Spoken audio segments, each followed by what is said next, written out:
beef shank and beans. That's what's cooking today. Got some beautiful beef shanks. I got 4 of them. One there, one's in here browning up.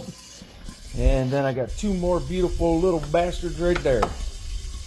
And I got these at work from a guy that butchers his own cows. I got 2 of these right there, 2 of these thick ones. The other one's in there. I bought these 2 at the store. This one and that one right there, I bought down at the meat market. $17.85 for 2 of these. I got the 2 thick ones here, the one in the pan and this one right here at work with a nice thick porterhouse, a big bastard. I mean, that thing's as big as this plate, no doubt, and about that thick. I got that and a sirloin steak that'll cover this whole plate, but it had a nice big bone in the center of that. So I got 4 pieces of meat out of there for $17 from him. So big difference there, huh? $17.85 for this, for 2 of these at the meat market, and $17 flat for 2 of these of porterhouse and the sirloin. So anyways, we are making beef and bean soup today, or basically beef and beans. And I soaked my navy beans overnight right there. And then I browned up one of the beef shanks cross cut. Got the bone marrow in there yet. That stuff is so good. That's going to come into my soup. Every one of them. I know my dog's going to want one, so I might leave one for him, but bone marrow is extremely good. Put it in your soup. Don't waste it. Or you can eat it right out of there once you fry them up. Eat that bone marrow. That's good for you. So now we're going to take this one out. It should be browned. Yep, nicely browned. Look at that. Look at that. That's beautiful, huh? Oh, baby. All right, that's going to be some good bean soup. Put in the next one. Voila. Browning them up. Okay, in the meantime, I'll just show you my ingredients. We got the meat. We got the beans. We got garlic. I like a lot of garlic. You don't have to add this much, but I love garlic. So I can eat garlic, peel it, and I eat it. Put a little salt on it. Tear it up. All right, so we got carrot, lots of carrots. This is 2 carrots, actually. 2 whole carrots. I got some onion and some shallots and a little bit of green pepper. I'm going to use probably, I don't know, maybe around half that. Some red wine. And then your spices, salt and pepper, a container of beef broth, bay leaves, rosemary. If you have time, stop right there. If you don't have any time like me, add a little sage, rosemary, and a little bit of oregano to it. And that is my ingredients and a splash of Worcestershire sauce. Gotta have a little splash of this in there. Not for flavor, to taste it. That's in the background. It pairs well with red wine.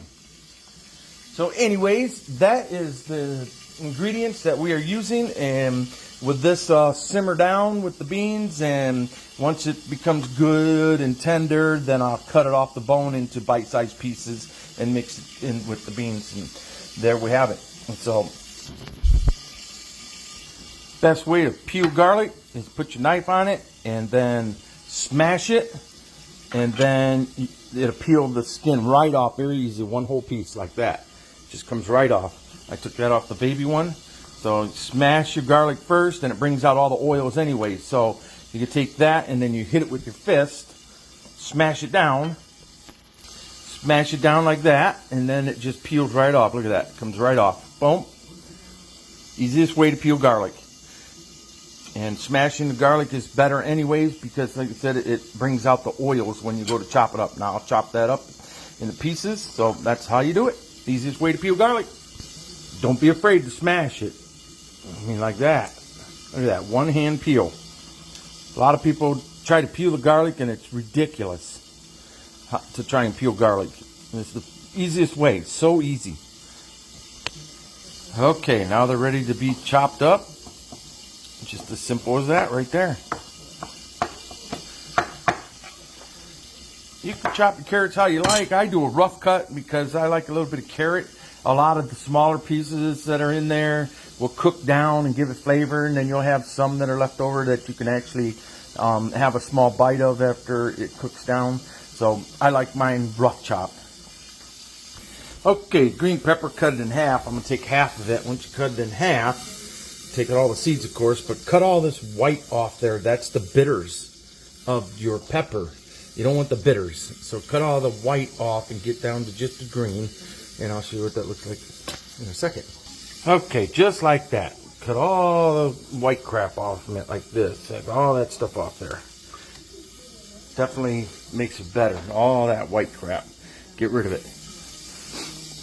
A lot of people just pull the top off and the seeds and leave them white ridges on there. That makes, they're bitter. You don't want that part unless you're cooking something that, you know, doesn't matter. Then it's fine. But for like this recipe, nope, don't want it.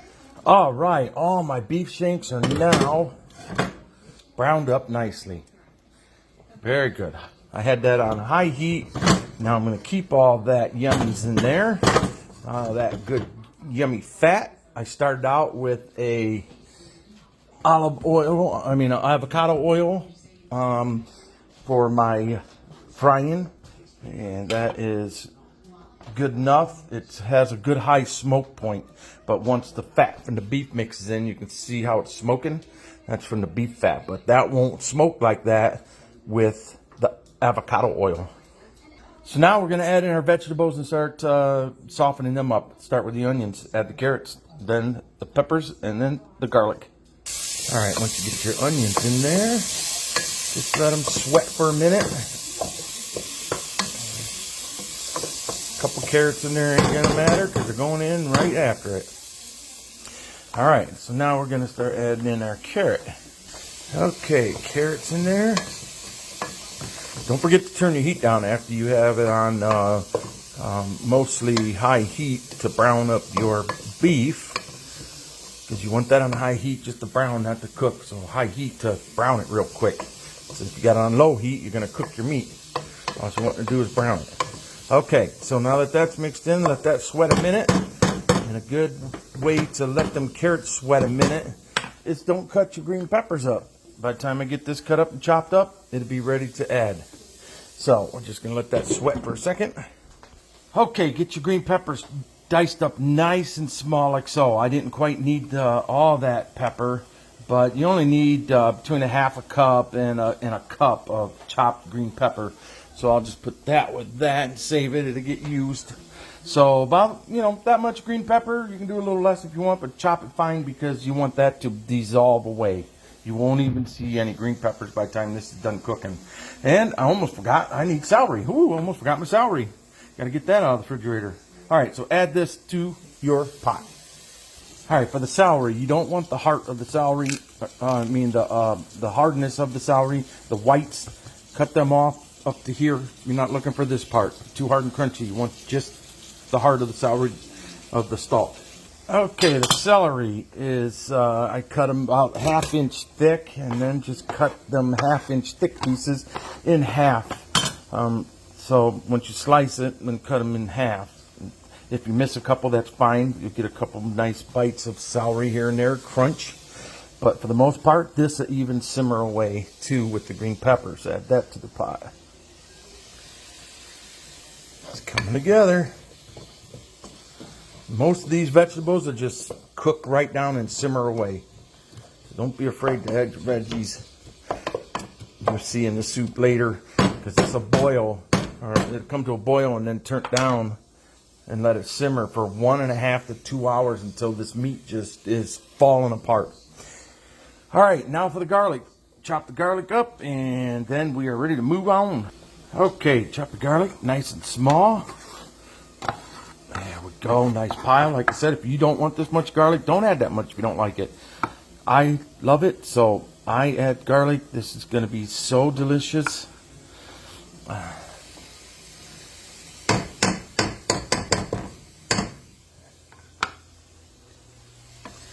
Yeah, it's not that much by the time I get all them beans in there and all that meat. And so now you just stir this around for a minute until it becomes good and fragrant.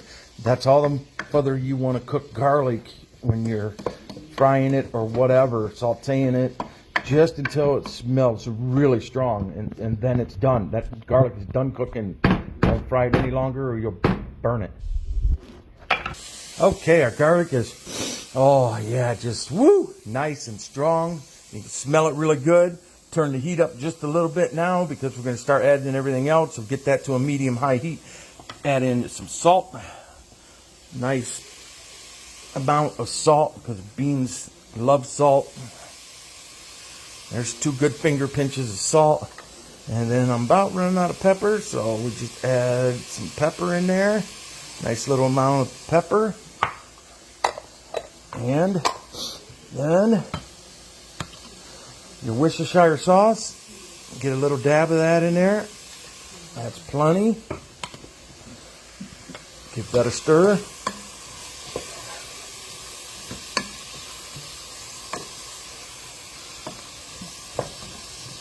Oh, beautiful. All right. Now, our wine. About a cup of red wine. There we go.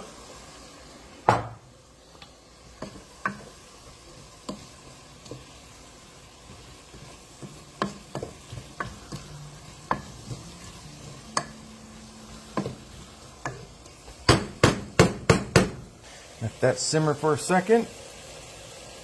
All right, let's get some bay leaf in there. Bay leaf, gotta have it with beans. Always put bay leaves in with beans. This helps you from being musical. Bay leaves, for some reason, is a good reducer of the musical part of the bean. So 2 bay leaves, boink, boink, right there. All right, my rosemary. I'm going to chop that up real quick. All right, that's good enough. As long as we got it chopped a little bit, we're good. All right, now we're going to put that into our pot. Okay, a little bit of rubbed sage. Not a lot of that. That's plenty. And some oregano.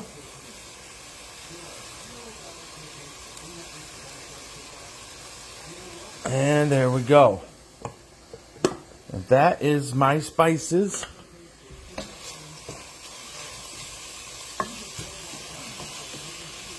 Oh yeah, that's going to cook right down and be delicious.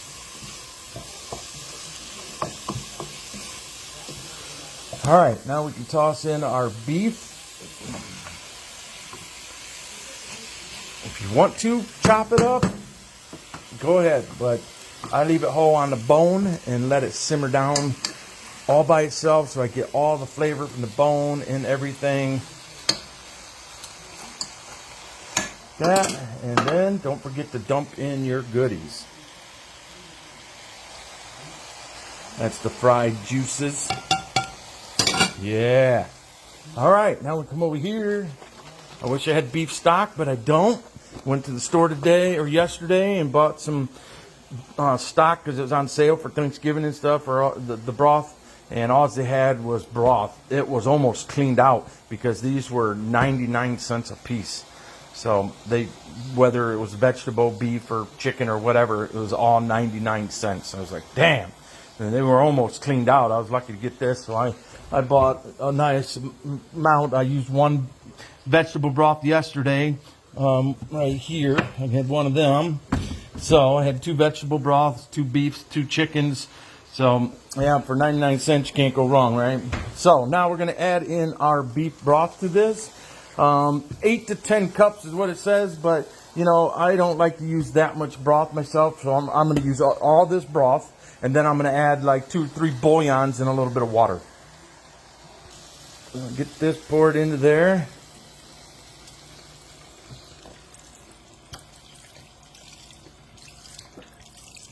Oh crap, I forgot to add my beans. I should have put the beans under the meat. So I'm going to have to pull my meat back out real quick to get my beans in there. I want that under the meat on top. They're over here under the plate and I forgot all about them. Okay, so we just pull the meat back out, no big deal. Put it right back over here on the plate for a second. All right, then get our beans, which has been soaked all night and then rinsed and drained and drained. It just sat there over that bowl draining for a couple hours. Now we're just going to add them right into the pot. All right. And get those stirred in there. Oh, baby, this is going to be good. These cold days, pretty cold outside right now. So this is going to be hearty and delicious. Hit the spot, right? On cold days, you can't go wrong with stuff like this. All right, so now we're going to add our beef in there. That was my bad.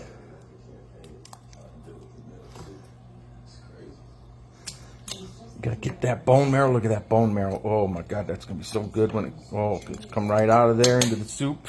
Woo! Lots of flavor. Lots and lots of flavor. All right. So now with this boiling and all that stuff, that steam from that will come up and cook the meat. That's why I put the meat on top. And now I'm gonna add in a little bit of water and some bouillons, and that is it. Bring this to a boil.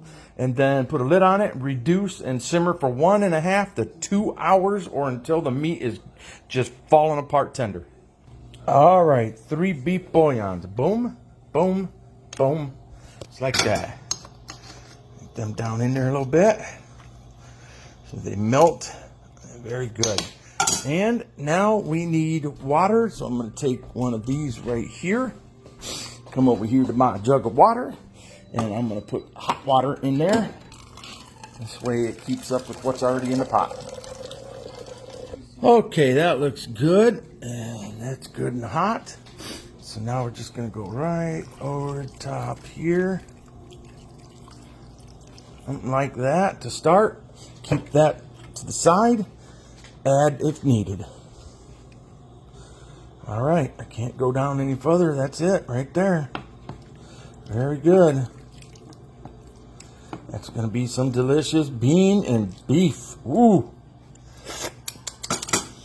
And it probably need more salt later, but I'm going to let it cook and simmer and come down and reduce a little bit. Then I'll add salt. Ajar the lid a little bit here. Let it come to a boil, high heat. And when it comes to a boil, simmer. And then 2 hours later, we will be eating, which I will show in the comments of the finished product when it's done. 2 hours from now, it's 11 o'clock. So a little after 11, so we're looking, 1 o'clock before it's even done, roughly 12:30, 1 o'clock, depending on how fast the beef cooks. If it takes longer, it takes longer. But that's it. That's what's cooking. Beef and bean.